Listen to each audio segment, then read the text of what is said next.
السلام عليكم ورحمة الله وبركاته. الحمد لله وكفى وسلام على من لا نبي الذين اصطفى أما بعد. ആൺകുട്ടികളും പെൺകുട്ടികളും ഒരുമിച്ച് പഠിക്കുന്ന സ്കൂളുകളിൽ നമുക്ക് വർക്ക് ചെയ്യാൻ പറ്റുമോ, ജോലി ചെയ്യാൻ പറ്റുമോ, ഇവരെ പഠിപ്പിക്കാൻ പറ്റുമോ എന്നുള്ളതൊക്കെ ഒരു സമയത്ത് ഇവിടെ നടന്ന വളരെ ആക്റ്റീവായിട്ടുള്ള ചർച്ചകളായിരുന്നു. അപ്പോൾ ആ ഒരു മസല എടുത്തുകൊണ്ട് ഞാൻ പൊതുവായിട്ടുള്ള ചില കാര്യങ്ങൾ പഠിപ്പിക്കാൻ വേണ്ടിയിട്ടാണ് ഞാൻ ആ മസല ഉപയോഗിച്ചുകൊണ്ട് നമുക്കിന്ന് ചർച്ച ചെയ്യാം.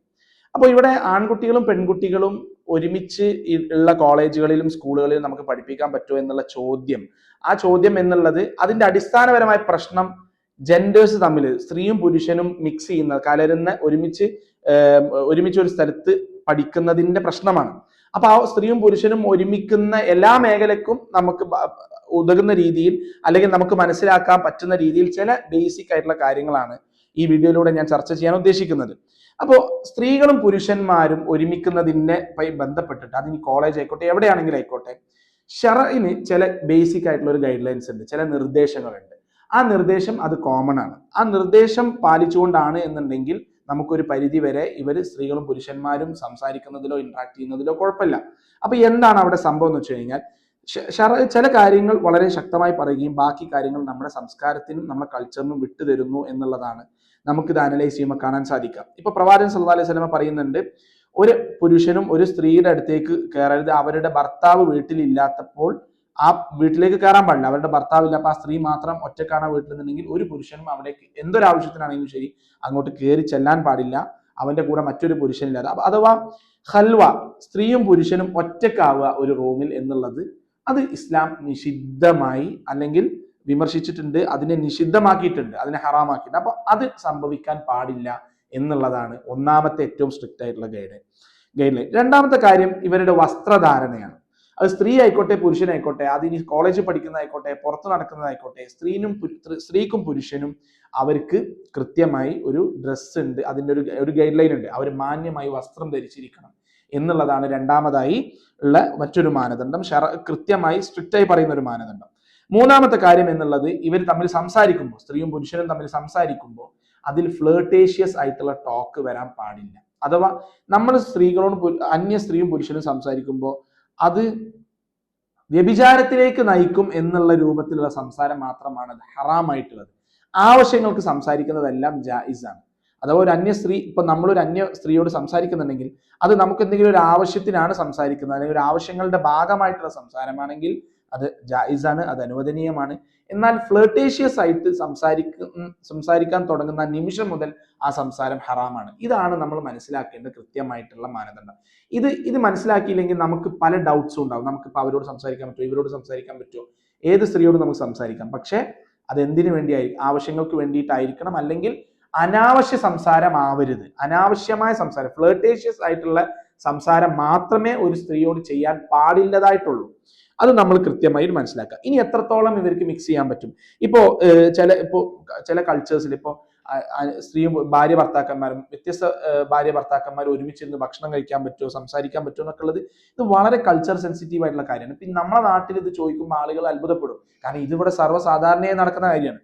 എന്നാൽ ഗൾഫ് രാഷ്ട്രങ്ങളിൽ ഇപ്പൊ നമ്മളൊക്കെ ജീവിക്കുന്ന സൗദി അറേബ്യ പോലെയുള്ള രാജ്യങ്ങളിൽ ജീവിച്ചിട്ടുണ്ടായിരുന്ന സൗദി അറേബ്യ പോലെയുള്ള രാജ്യങ്ങളിലൊക്കെ വളരെ കൾച്ചർ ജെൻഡർ സെൻസിറ്റീവ് ആണ്. കാരണം അവിടെ അന്യ സ്ത്രീയും പുരുഷനും അവർ ഒരുമിച്ച് ഭക്ഷണമൊന്നും കഴിക്കൂല.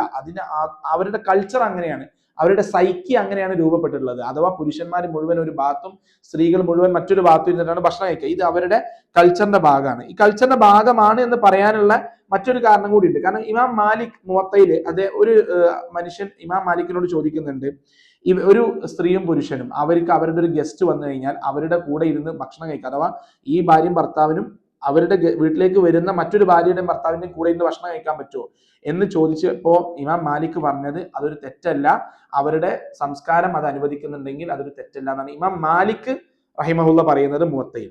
എന്നാൽ 80 വർഷങ്ങൾക്ക് ശേഷം, അത് അന്ന് മദീനയുടെ കൾച്ചർ അതാണ്, കാരണം മദീന എന്ന് പറയുന്നത് അത്ര സമ്പന്നമായിട്ടുള്ള ഒരു രാഷ്ട്രമായിട്ടില്ല. ഇമാം അഹ്മദ് 80 വർഷങ്ങൾക്ക് ശേഷം ബഗ്ദാദിൽ വെച്ചിട്ട് ഈ ഒരു ഇമാം മാലിക് മുവത്തയിൽ ഇങ്ങനെ ഒരു കാര്യം പറഞ്ഞിട്ടുണ്ടെന്ന് പറഞ്ഞപ്പോൾ അദ്ദേഹത്തിന് അത്ഭുതം തോന്നി. അപ്പോൾ അത്ഭുതം തോന്നിയത് എന്താന്ന് വെച്ച് കഴിഞ്ഞാൽ, ഇമാം അഹ്മദ് ജീവിക്കുന്നത് ബഗ്ദാദിൽ ഇസ്ലാമിന് ഏറ്റവും സമ്പത്ത് വന്നിട്ടുള്ള ഒരു കാലഘട്ടത്തിലാണ് ഇമാം അഹ്മദ് ജീവിക്കുന്നത്. അപ്പൊ ഇമാം അഹ്മദിനെ സംബന്ധിച്ചിടത്തോളം ഈ സമ്പത്ത് നന്നായി ഉണ്ട് എന്നുണ്ടെങ്കിൽ നമുക്ക് സ്ത്രീകളെയും പുരുഷന്മാരെയും കൃത്യമായി സെപ്പറേറ്റ് ചെയ്യാൻ പറ്റും. എന്നാൽ സാമ്പത്തികമായി പിന്നോക്കം നിൽക്കുമ്പോഴാണ് ഇതെല്ലാം നമുക്ക് സെപ്പറേറ്റ് ചെയ്യാൻ പറ്റും. ഇപ്പൊ നമ്മൾ പറയും ഓരോ നമ്മുടെ ഏട്ടനനിയന്മാർ, അവരുടെ ഭാര്യമാര്, ഇവരൊക്കെ നമ്മുടെ നാട്ടിൽ പലപ്പോഴും വീട്ടിൽ ഒരുമിച്ചൊക്കെയാണ് ജീവിക്കുന്നത്. എന്തുകൊണ്ടാണ്? ഇവർക്ക് എല്ലാവർക്കും നിവൃത്തിയില്ലെങ്കിൽ എല്ലാവർക്കും വേറെ വേറെ വീടെടുത്ത് പോവാം. അപ്പൊ സാമ്പത്തികമായി ഉയരുമ്പോഴാണ് ഇതൊക്കെ സെപ്പറേറ്റ് ചെയ്യാൻ പറ്റുക. ഇപ്പൊ നമ്മളെ സംബന്ധിച്ചിടത്തോളം ഞാനൊരു ഉദാഹരണം പറയാം. നമ്മളൊരു സ്കൂൾ നടത്തുകയാണെന്നുണ്ടെങ്കിൽ സ്കൂളിൽ നമ്മൾ സ്ത്രീകൾ പുരുഷന്മാർ, ഇപ്പൊ നമ്മൾ വർക്ക് ചെയ്യുന്ന സ്കൂളാണെങ്കിലും ശരി, അവിടെ പെൺകുട്ടികൾ ഒരു 60-70 പേരാണെന്നുണ്ടെങ്കിൽ അവർക്ക് മാത്രമായിട്ട് നമുക്കൊരു സ്കൂൾ നടത്താൻ പറ്റില്ല. അവർക്ക് മാത്രമായിട്ട് ഒരു സെപ്പറേറ്റ് സ്കൂളിംഗ് നടത്തണമെന്നുണ്ടെങ്കിൽ അത്രയും എക്സ്പെൻസ് വരും. അങ്ങനത്തെ ഒരു എക്സ്പെൻസ് നമുക്ക് ബെയർ ചെയ്യാൻ പറ്റുന്ന ഒരു അവസ്ഥയിലല്ല നമ്മുടെ സമൂഹം ഉള്ളത്. അതുകൊണ്ട് തന്നെ നമ്മൾ എന്ത് ചെയ്യും? സ്കൂള് ഒരുമിച്ച് കോ എഡ്യൂക്കേഷൻ ആക്കി വെക്കേണ്ടി വരും. അപ്പോൾ മിക്സിങ്ങും സെപ്പറേഷനും നമ്മൾ നോക്കിക്കഴിഞ്ഞാൽ അത് എഫക്റ്റീവായി ചെയ്യാൻ പറ്റുന്ന സമുദായങ്ങളെയും കൾച്ചേഴ്സിനെയും, അത് സ്ത്രീകളും പുരുഷന്മാരും വല്ലാതെ സെപ്പറേറ്റ് ആവാത്ത ഒരു സമുദായത്തെ നോക്കുമ്പോൾ നമുക്ക് കൃത്യമായി മനസ്സിലാക്കാൻ സാധിക്കുന്ന ഒരു കാര്യമുണ്ട്. അത് കൃത്യമായി സെപ്പറേറ്റ് ചെയ്യണമെന്നുണ്ടെങ്കിൽ നല്ല സാമ്പത്തികമായി ഉയർന്ന ഒരു സമൂഹമായിരിക്കും. സാമ്പത്തികമായി ഉയരാത്ത ഒരു സമൂഹമാണെന്നുണ്ടെങ്കിൽ ഒരിക്കലും ഇതൊരു പ്രാക്ടിക്കലി പോസിബിൾ അല്ല. കംപ്ലീറ്റ് സെഗ്രിഗേഷൻ പോസിബിൾ അല്ല. പക്ഷെ അങ്ങനെ ഒരു കംപ്ലീറ്റ് സെഗ്രിഗേഷൻ നമ്മൾ നിർബന്ധിച്ച് നമ്മൾ വളരെ ബുദ്ധിമുട്ടി ചെയ്യേണ്ടതായിട്ടില്ല. കാരണം ശറഅ് നമ്മളോട് പറയുന്ന ഗൈഡ് ലൈൻസ് ഈ 2-3 കാര്യങ്ങളാണ്. ഇത് പാലിച്ചുകൊണ്ട് തന്നെ നമുക്ക് സെഗ്രിഗേഷൻ ഇല്ലാതെ മുന്നോട്ട് പോകാൻ പറ്റും. എങ്ങനെ? അന്യ സ്ത്രീയോട് സംസാരിക്കുമ്പോൾ ഫ്ലർട്ടേഷ്യസ് ആയിട്ട് സംസാരിക്കാൻ പാടില്ല, സ്ത്രീകളും പുരുഷരും മാന്യമായിട്ട് തന്നെ വേഷം ധരിക്കണം, ഇത്തരം കാര്യങ്ങളൊക്കെ. അഥവാ ഒരുമിച്ച് ഹൽവ സംഭവിക്കാൻ പാടില്ല. അപ്പൊ ഇത്തരം കാര്യങ്ങളാണ് നമുക്ക് പറയാനുള്ളത്. ഇനി ഇതോടൊപ്പം ഇപ്പൊ സഹാബത്തിന്റെ കാലഘട്ടത്തിൽ തന്നെ അവിടെ സ്ത്രീകളും പുരുഷന്മാരും അവരുടെ ഇടയിൽ ഒരു മറ അല്ലല്ലോ ഉണ്ടായിരുന്നത്. പുരുഷന്മാർ അതിന്റെ ബാക്കിൽ സ്ത്രീകൾ. ഇപ്പൊ ചില മുസ്ലിം ഇമാം അഹമ്മദിൽ ഒരു റിപ്പോർട്ട് കാണാൻ പറ്റും, പുരുഷന്മാർ മുഴുവനും ഫസ്റ്റത്തെ ലൈനിലിരുന്ന് അതിന്റെ തൊട്ട ബാക്കിൽ സ്ത്രീകളുണ്ട്. അപ്പൊ ഈ സ്ത്രീ കേട്ടിട്ടില്ല, എന്തോ റസൂലുള്ള പറഞ്ഞ എന്തോ ഒരു കാര്യം കേട്ടില്ല. അപ്പൊ സ്ത്രീ മുന്നോട്ട് നിന്നിട്ട് മുന്നിലുള്ള പുരുഷനോട് ചോദിക്കാണ്, അള്ളാഹു റഹ്മു, അള്ളാഹു സുബ്ഹാനഹു വ തആലയുടെ റഹ്മത്ത് നിങ്ങൾക്ക് ഉണ്ടാവട്ടെ, എന്താണ് റസൂലുള്ള പറഞ്ഞത്, ഞാൻ കേട്ടില്ല എന്ന് പറഞ്ഞപ്പോൾ ഈ പുരുഷൻ ബാക്കിലേക്ക് ചാഞ്ഞിട്ട് അത് പറഞ്ഞു കൊടുക്കുന്നുണ്ട്. അപ്പൊ ഇത്തരത്തിലുള്ള ഇന്ററാക്ഷൻസ് ഒക്കെ സഹാബത്തിന്റെ കാലഘട്ടത്തിൽ അവർ സ്ത്രീകളെ പേരറിയാമായിരുന്നു. ഇപ്പൊ റസൂൽ തന്നെ ചോദിക്കുന്നുണ്ട്, ആയിഷ റളിയല്ലാഹു അൻഹ ചോദിക്കുന്നുണ്ട്, സൈനബ് വന്നിട്ടുണ്ട്. അപ്പോൾ അയ്യു സൈനബ്, ഏത് സൈനബാണ്? അപ്പൊ നാട്ടിൽ ഒരുപാട് സൈനബ് ഉണ്ട്. പ്രവാചകൻ സല്ലല്ലാഹു അലൈഹി വസല്ലം ഇവരെ പേരെടുത്ത് വിളിക്കാറുണ്ടായിരുന്നു.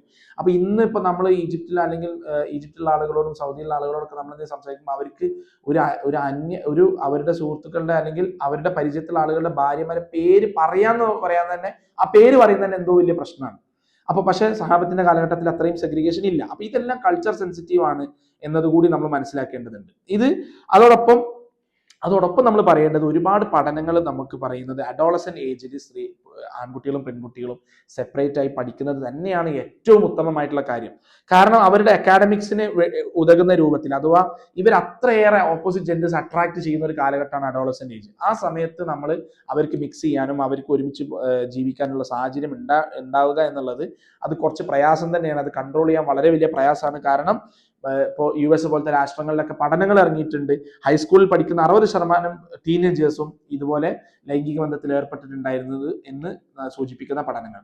അപ്പോൾ ഒരു കംപ്ലീറ്റ് മിക്സിങ് എന്തായാലും നല്ലതല്ല.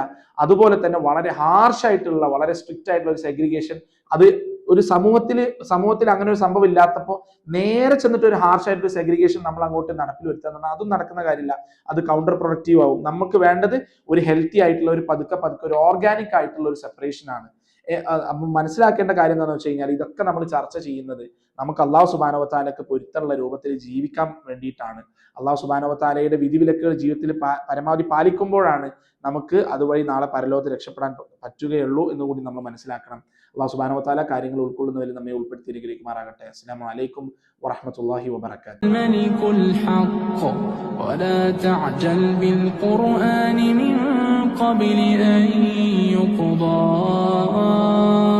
ഇലൈക വഹ്യുഹു വഖുർ റബ്ബി സിദ്നി ഇൽമാ.